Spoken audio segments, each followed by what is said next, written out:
మనందరికీ తెలిసిన విషయమే. ప్రపంచవ్యాప్తంగా ఉన్న ఏ దేశాన్నైనా నడిపించేది ఆ దేశ నాయకుడు కాదు. ఆ దేశంలో ఉండేటువంటి బిజినెస్ మెన్. దానికి అగెనిస్ట్ గానే కమ్యూనిజం ఇష్టపడేటువంటి నాలాంటి వాళ్ళ యొక్క పోరాటం నడుస్తూ ఉంటుంది. పచ్చిగా చెప్పాలంటే క్యాపిటలిస్టులు. క్యాపిటలిస్టులు అనేటువంటి వాళ్ళు అంటే బిజినెస్ మ్యాన్ ఆయా టర్మ్స్ లో ఉన్నటువంటి ప్రభుత్వాలని తమ చెప్పు చేతల్లో పెట్టుకుని వాళ్ళు చెప్పినట్టు నడిపించాలన్నటువంటి శైలి ఉంటుంది. గతంలో మన్మోహన్ సింగ్ ఉన్నప్పుడు, అంతకుముందు వాజ్పేయి ఉన్నప్పుడు, ఇప్పుడు మోడీ ఉన్నప్పుడు కూడా ఇదే జరిగింది. ఇప్పుడంటే అదాని వీళ్ళందరూ కదా, అప్పుడు బిర్లాలు, టాటాలు అట్లా. పేర్లు ఎవరు ఏంటి ఎగ్జాక్ట్ గా ఎవరు అనేది తర్వాత సంగతి. ఈ దేశం గురించి మనం మాట్లాడుకోవట్లేదు ప్రస్తుతానికి. ట్రంప్ ట్రంప్ ఈ రోజు యుఎస్ లో గెలిచారు. ప్రతి దేశము కూడా క్యాపిటలిస్ట్ గా కంట్రీగానే ఉంటుంది. పేరుకే వెనకాల డెమోక్రసీ తప్ప దేశంలో నడిచేదంతా కూడా క్యాపిటలిజమే నడుస్తుంటుంది. అమెరికా అన్నిటికంటే మించినటువంటి క్యాపిటలిస్ట్ కంట్రీ.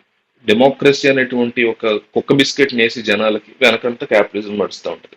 మీకు అమెరికాలో ఉన్నటువంటి ఎనీ కైండ్ ఆఫ్ కంపెనీ తీసుకోండి, బోయింగ్ దగ్గర నుంచి ఆమ్, ఎనీ మేటా దగ్గర నుంచి ఫేస్బుక్లు, గూగుల్స్, ట్విట్టర్లు ఎన్ని తీసుకున్నా సరే తెన వెనక బ్లాక్ రాక్ అనేటువంటి ఒక బిగ్గెస్ట్ ఎంటిటీ ఉంటుంది. ఈ ఎంటిటీ కిందే అన్ని రకాల కంపెనీస్ డైరెక్ట్ గాను ఇండైరెక్ట్ గాను అన్ని రకాల బిజినెస్ ఉంటాయి. సో ఈ క్యాపిటలిస్ట్ మెంటాలిటీ ఉన్నటువంటి వాళ్ళే గతంలో 2000 ఈ ఎన్నికలకు ముందు ట్రంప్ ని గెలిపించారు. గెలిపించి ఆయన ప్రెసిడెంట్ చేశారు. క్యాపిటలిజం మాత్రమే నడవాలి అనేటువంటి ఉద్దేశంతో. ట్రంప్ కాస్తంత అనుకూలంగా వీళ్ళకు ఉన్నాడు, కానీ తర్వాత బైడెన్ కూడా వీళ్ళే గెలిపించుకున్నారు. లేదు, ట్రంప్ మనం అనుకున్నట్టుగా ఉండట్లేదని. సో ఈ రెండు సార్లు కూడా ఇద్దరు, అప్పుడు ట్రంప్ గెలవడానికి, ఇప్పుడు ఆ తర్వాత బైడెన్ గెలవడానికి ఖచ్చితంగా క్యాపిటలిస్టులే ముఖ్యమయ్యారు. అయితే ఇప్పుడు జనాల్లో వచ్చినటువంటి విపరీతమైన వ్యతిరేకత, ఎప్పుడైతే క్యాపిటలిజం పెరుగుతూ ఉంటుందో దేశంలో అన్ఎంప్లాయ్మెంట్ పెరుగుద్ది, ఇన్ఫ్లేషన్ పెరుగుద్ది. ఎందుకంటే వీళ్ళు తీసుకునే నిర్ణయాలు మీకు బిజినెస్ మెన్ కి క్యాపిటలిస్టులకి ఇబ్బంది లేకుండా చేస్తారు, సామాన్యుల్ని తొక్కేస్తారు, సామాన్యుల మీద పడేలా చేస్తారు భారం. ఈ రోజు దేశంలో గతంలో కాంగ్రెస్ ఉన్నప్పుడైనా ఇప్పుడు బీజేపీ ఉన్నప్పుడైనా దేశంలో రేట్లు ఎంతగా పెరిగిపోవడానికి కారణం ఎవరు? ప్రభుత్వాలు కదా. ప్రభుత్వాలు క్యాపిటలిస్టులకు అనుకూలంగా ఉండడం వల్ల ఇలాంటి పరిస్థితులు నడుస్తాయి. ఈ రోజు దేశంలో అన్ఎంప్లాయ్మెంట్ ఎంతగా పెరిగిపోయిందంటే క్యాపిటలిస్ట్ మెంటాలిటీతో ప్రభుత్వాలు పనిచేయడం వల్ల. ఈ దేశంలో అయినా ఏ దేశంలో అయినా సరే ఫర్ దట్ మ్యాటర్. సో ఇట్లాంటి పరిస్థితుల్లో కొత్తగా వచ్చినటువంటి ట్రంప్ యొక్క గెలుపు ఏదైతే ఉందో, ఈ గెలుపు గతంలో ఇచ్చినట్టు క్యాపిటలిస్ట్ ఇచ్చింది కాదు. ఈ గెలుపు కంప్లీట్ గా సంపూర్ణంగా 110% ఈ గెలుపు అనేది ప్రజల నుంచి వచ్చింది సార్ ట్రంప్ కి. అంటే బైడెన్ ఎంత వరస్ట్, గతంలో ట్రంప్ నెంబర్ 1 ఎంత వరస్ట్ అనేది పోల్చుకుని బైడెన్ ట్రంప్ నెంబర్ 1 కంటే వరస్ట్ గా ఉండడని ట్రంప్ నెంబర్ 2ని పట్టుకొచ్చారు జనాలు. సో ఈ గెలుపు కారణంగా తీసుకున్నటువంటి నిర్ణయాలు ఖచ్చితంగా క్యాపిటలిస్టులకు వ్యతిరేకంగా ఉంటాయి అనే ఫీలింగ్ చాలా స్పష్టంగా కనిపిస్తుంది అక్కడ అనలిస్టులో.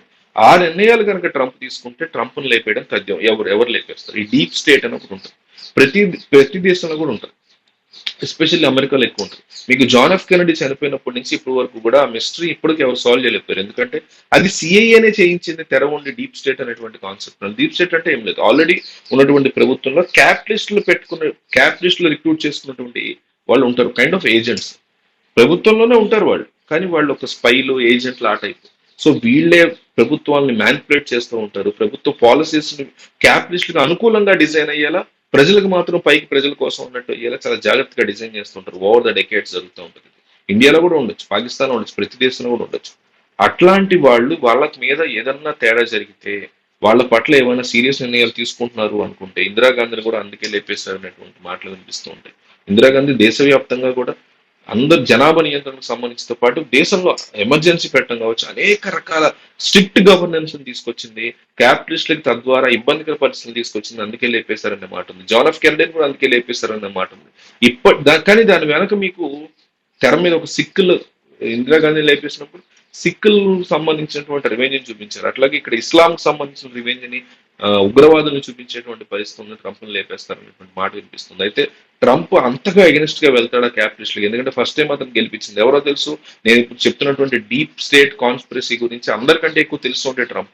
సో ట్రంప్ దీని నుంచి తప్పించుకోగలుగుతాడా, లేక క్యాపిటలిస్టుల మీద ఎదురు తిరిగి అంత ధైర్యం చేసి పాలసీలు వాళ్ళకి ఎగ్నెస్ట్ గా తీసుకొచ్చి వాళ్ళ మీద చంపుతారని తెలిసి కూడా ఆ లెవెల్లో వాళ్ళ మీద పోరాటం చేస్తాడా అనేది ఏం జరుగుతుంది చూడాలి. కానీ ఏదో ఒకటి జరగబోతుంది ట్రంప్ మీద అనేది అయితే డెఫినెట్లీ డిస్కషన్స్ నడుస్తున్నాయి. ఇప్పటికే 2-3 సార్లు అతని మీద హత్యాయత్నాలు అయితే జరిగి, అఫీషియల్ గా జరిగి, అన్అఫీషియల్ గా ఏం జరిగే తెలియదు. రీసెంట్ గా కూడా చైనాకు సంబంధించినటువంటి ఒక వ్యక్తి అక్కడ అతని హౌస్ లో ఎంటర్ అయ్యేటువంటి ప్రయత్నం చేసిన సందర్భం కూడా ఎలక్షన్ కి ముందు నడిచింది.